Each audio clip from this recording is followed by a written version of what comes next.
So don't ask me how I stumbled across this, but I found a transcript from an interview that Duggars did about Octomom.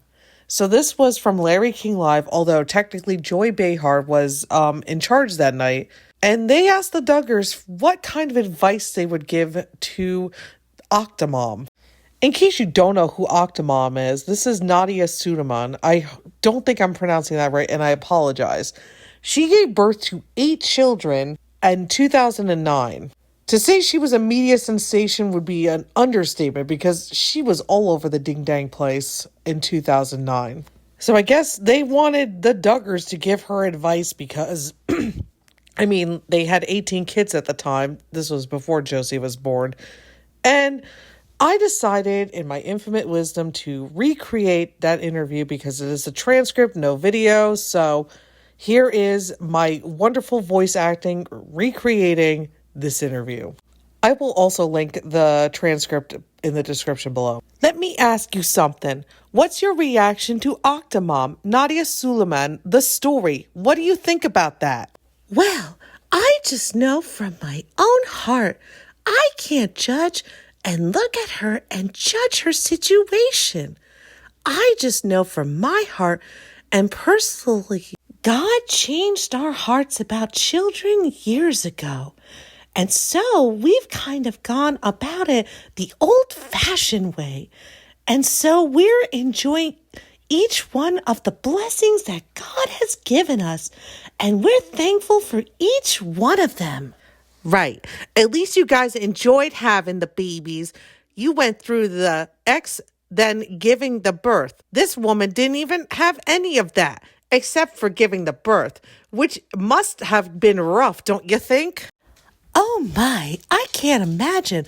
I had twins, but I just can't imagine having 8 at once and the responsibility that it brings. Why do you suppose this woman has provoked such negativity? They have a USA Today Gallup poll that says 70% of those surveyed are unsympathetic to this woman. What's going on? Well, I feel like probably more than anything, it's just the fact of the responsibility issue from their perspective. And I imagine that's probably more of the animosity out there. And so, but I just can't imagine, her, how she's going to handle that many little ones under the age of 8. That's a lot of little ones all at once. We just need to pray for her. But you guys haven't experienced that kind of hostility for the children you have. Is it because you're married? I don't know. I think maybe, being that God's given ours 1 or 2 at a time, and we've been kind of doing it the old-fashioned way. I don't know. We love them. We're enjoying them. And by God's grace, we're taking care of them if He gives us 1 more. So I think we're grateful. I understand you guys are debt-free. I can't even imagine how you pulled that off. How do you do that? Well, back about 18 years ago, we saw Jim Salmon's financial seminar on DVD, and it was life-changing. At that point, we purposed to try to get out of debt and try to stay out of debt. And our family's motto is buy used and save the difference. We shop at a lot of garage sales, thrift stores, auctions. We bought our industrial kitchen equipment that way, our vehicles that way. And so we really cut corners and we live very frugal. That's right. We've never bought a new vehicle. So we know how to stretch a dollar. How many cars do you have? We actually probably have about 7 or 8 right now? We have a lot of drivers, which is great. 7 or 8 cars. Well, that's an expensive proposition, isn't it? Do you get public assistance of any kind? No, we don't.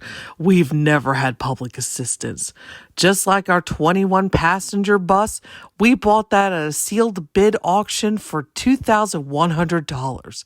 We bought a 2004 Suburban at an auction for like $7,000 instead of $40,000 on a vehicle Yeah, I got it. I see what you're doing. but you have a book deal and a TV show. That's got to help. Do you think that Octomom could get a TV show like you have? That might help her a lot. I cannot imagine having that many little ones and being busy with a show. I think for our situation, our children are a lot older and our heart is really just to share with other families, encourage them that children are a gift and enjoy them while you have them because they grow up really fast. And so, well, you keep having more, but you have plenty to still enjoy. They keep coming. I don't see that you're ever going to have any empty nest syndrome. Gonna be there. I hope not. You guys will never be alone. We look forward to the grandbabies, and then that will be fun. Let me ask you one more question about her. If she did get involved in doing a reality show like you guys are doing, do you have any advice for her? What kind of show should she have? Maybe she needs a basketball team or something. What advice could you give her? I don't know. Yeah, I think it's a full-time job just taking care of the children while they're young. Maybe 10 years from now, when those kids are 10 years old, that might be an option. But when they're small, I think there's a lot of needs. And so I think she'll have her hands full. As I know, when we had 7 that were under 7, it was a busy time. Are you going to have some more, Michelle? I've always left that up to Michelle. We'll see. We'll take it one at a time. I would love more, but we'll see if the Lord sees fit and bless us with another one. Do you ever see the Jim Bob? Get away from me. I have a headache. Actually, I can't keep her away from me. Oh boy, you guys are funny. Okay, thanks so much for sharing your time with us yet again. Good luck to the both of you. Thank you. Thank you, Joy.